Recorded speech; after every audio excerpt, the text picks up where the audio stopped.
Hi, I'm Admiral Brad Cooper, the commander of U.S. Central Command, here to provide another update on Operation Epic Fury.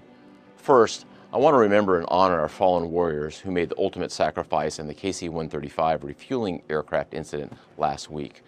We hold their memories and their families, their friends and their teammates in our prayers. Their selfless service and dedication hardens our resolve. For 16 days, we've delivered overwhelming firepower deep into Iran. This past Friday, U.S. forces executed a large-scale precision strike on Karg Island, destroying more than 90 Iranian military targets, including storage bunkers for naval mines and missiles and other military infrastructure. To date, our Air Force, Navy, and Marine Corps aviators have collectively flown more than 6,000 combat flights, demonstrating the unmatched capability of America's joint force as we maintain air superiority over Iranian skies. We continue to remain centered on our military objectives. These are well-defined and include eliminating Iran's ballistic missiles, drones, and naval threats. It's one thing to defend by striking launchers and intercepting missiles and drones, but it's another thing to eliminate the wider manufacturing apparatus behind them. And we are doing that today. We've talked about it in concept. Here's what it looks like in reality. Let me show you, for the first time, a few examples of how we are dismantling Iran's defense industrial base, which will prevent threats to the region into the future. Here you see a photo from March 1st of a naval drone storage facility located near the Strait of Hormuz. This is the same location 8 days later, completely destroyed. Next, here's a photo taken of an attack drone production factory in Tehran on March 5th. Here's that same factory 6 days later after a devastating barrage of U.S. airstrikes. And finally, the Yazdi military depot, pictured here last month. These 8 buildings are part of the IRGC's missile command infrastructure and are used to produce light and heavyweight torpedoes. Now, here's that same military depot just last week, or what's left of it. U.S. and partner strikes are doing exactly what they are intended to do: deliver on very clear military objectives to eliminate Iran's ability to project power against Americans and against its neighbors.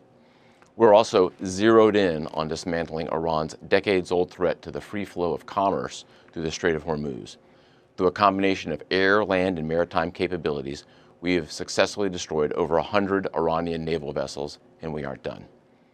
We will continue to rapidly deplete Iran's ability to threaten freedom of navigation in and around the Strait of Hormuz.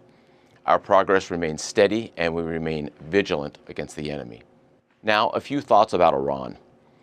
Over the last 2 weeks, they have launched attacks on Oman, Saudi Arabia, Israel, Jordan, Cyprus, Turkey, Azerbaijan, the United Arab Emirates, Qatar, Iraq, Kuwait, and Bahrain.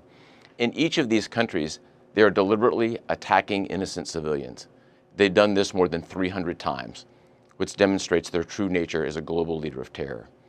In just the last few days, the Iranian regime launched a reckless attack against civilian neighborhoods in Tel Aviv with cluster bombs, an inherently indiscriminate type of munition.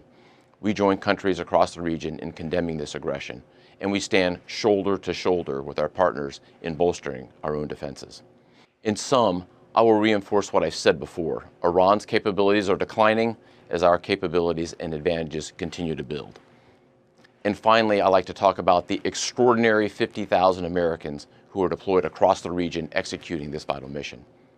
It's long been my belief that every success we have begins and ends with our people.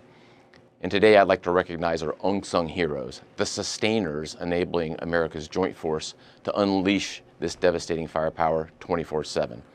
To be clear, there's no other military on earth that does logistics like the U.S. military, and our team is at the top of their game today. They're managing distribution networks that span thousands of miles to ensure that munitions, fuel, and supplies reach warfighters on the front line on time, every time. To all our sustainers and logisticians, thank you and keep up the great work. And to the entire Operation Epic Fury team, keep pushing, remain steady, fight to win. Thanks so much and Godspeed.